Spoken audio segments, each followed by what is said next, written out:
ಕಾಂಗ್ರೆಸ್ನಲ್ಲಿರುವಂಥ ಶಾಸಕರು ಕಾಶ್ಯಪ್ಪನವ್ರು ಹಿಡಿದು ಎಲ್ಲರೂ ಏನು ಹೇಳಿದ್ರು, ನಾವು 2A ಬೇಕು ಅಂತ ಹೇಳಿದ್ರು. ಯಾವಾಗ ರಾಜ್ಯ ಸರ್ಕಾರ ನೋಟಿಫಿಕೇಶನ್ ಏನು ಮಾಡಿತ್ತು 2D, ಅದನ್ನು ಬೆಳಗಾವಿ ಚೆನ್ನಮ್ಮ ಮೂರ್ತಿಯಲ್ಲಿ ಸುಡುವಂಥ ಪ್ರಯತ್ನ ಮಾಡಿ.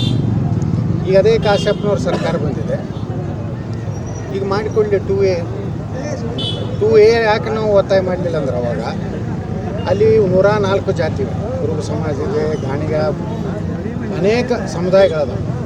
ಅವರ ಒಂದು ಇದರಲ್ಲಿ ನಾವು ಹಕ್ಕನ್ನು ಕಸ್ಕೋಬಾರ್ದಂಥ ಉದ್ದೇಶದಿಂದ ಸಂವಿಧಾನಾತ್ಮಕವಾಗಿ ನಮ್ಮ ಸಮುದಾಯಗಳಿಗೆ ವೀರಶೈವ ಪಂಚಮಸಾಲಿ ಇರ್ಬೋದು, ಆದಿ ಇರ್ಬೋದು, ಕೂಡಕಲಿಗ ಇರ್ಬೋದು, ಜಂಗಮ ಇರ್ಬೋದು, ಇಡೀ ಸಮಸ್ತ ವೀರಶೈವ ಲಿಂಗಾಯತ ಎಲ್ಲ ಸಮುದಾಯ ಅಷ್ಟೇ ಅಲ್ಲ, ಮರಾಠ ಸಮಾಜ, ಕ್ರಿಶ್ಚಿಯನ್ ಸಮಾಜ, ಜೈನ ಸಮಾಜ ಇವೆಲ್ಲ ಕೂಡಿ ನಾವು 2D ಅಂತೇಳಿ ನಾವು ರಿಸರ್ವೇಷನ್ ಕೊಟ್ಟಿದ್ದೀವಿ.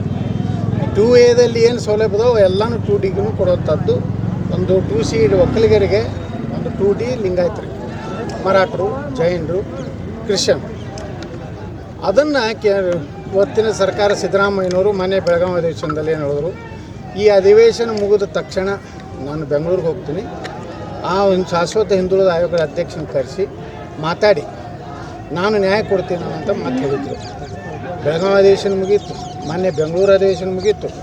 ಅದರ ನಂತರ ಸಹ ಇನ್ನೂವರೆಗೆ ಸಿದ್ದರಾಮಯ್ಯನವರು ಕರೆದು ಯಾವುದೇ ಸೂಕ್ತ ನಮ್ಮ ಏನೊಂದು ಹೋರಾಟಕ್ಕೆ ಅವರು ಯಾವುದೇ ರೀತಿಯ ಒಂದು ಭರವಸೆಯನ್ನು ಈಡೇರಿಸುವಂಥ ಕೆಲಸ ಮಾಡಿಲ್ಲ.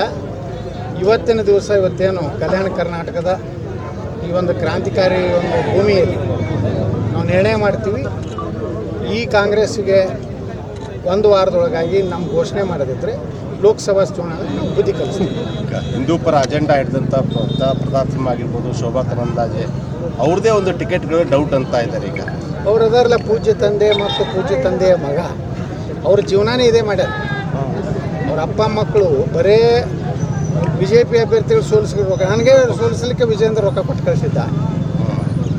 ಅವ್ರ ದಂಧ ಅದು ಐತಿ. ಒಟ್ಟೆ ಅವ್ರ ಅಪ್ಪ ಅಲ್ಲಿ ರಾಘವೇಂದ್ರ ಕೇಂದ್ರ ಕ್ಯಾಬಿನೆಟ್ ಮಂತ್ರಿ ಆಗ್ಬೋದು, ಸಣ್ಣ ಮಗ ಮುಖ್ಯಮಂತ್ರಿ ಆಗ್ಬೋದು, ಇನ್ನೂ ಮನೆಗೆ ಚಳ್ಳಿ ಮಿಳ್ಳಿ ಅದಾವೆ, ಅವೆಲ್ಲ ರಾಜ್ಯಸಭಾ ವಿಧಾನ ಪರಿಷತ್ ಆಗ್ಬೋದು, ಬೆಕ್ಕನಾಯಿ JDP ಮೆಂಬರ್ ಆಗ್ಬೋದು. ಇದು ಯಡಿಯೂರಪ್ಪನ ಕೊನೆಯ ಕನಸು. ಯಡಿಯೂರಪ್ಪ ಎಂದೂ ಲಿಂಗಾಯತರಿಗೆ ಏನೇನು ಉದ್ಧಾರ ಮಾಡಿಲ್ಲ, ಕುಟುಂಬ ಉದ್ಧಾರ ಮಾಡ್ಕೊಂಡಿಲ್ಲ. ಯಡಿಯೂರಪ್ಪನೇ ಲಿಂಗಾಯತಲ್ಲ ಅಲ್ವಾ, ಒಂದು 3-4 ಸ್ವಾಮಿಗಳನ್ನ ಹಿಡ್ದಾನ, ಅವಕ್ಕೆ ರೊಕ್ಕ ಕೊಡ್ತಾನೆ. ಅವ್ನ ಪರವಾಗಿ ಅವರು ಸ್ವಾಮಿಗಳು ಆಶೀರ್ವಾದ ಕೊಟ್ಕೊತ ಕೂತಾರೆ. ಹೀಗಾದರೆ ಪಾರ್ಟಿ ಚುನಾವಣೆ ಮುಗಿದ ಮ್ಯಾಗೆ ಇವ್ರು ಯಡಿಯೂರಪ್ಪನವ್ರ ಬಂಡವಾಳನ ಬಿಸ್ತಿಲ್ಲ ಮತ್ತೆ ऐसे ही खबर देखने के लिए UTV न्यूज एक्सप्रेस को लाइक करें, शेयर करें, कमेंट करें और सब्सक्राइब करना ना भूलिए। आपके विचार हमारे लिए बहुत मायने रखते हैं।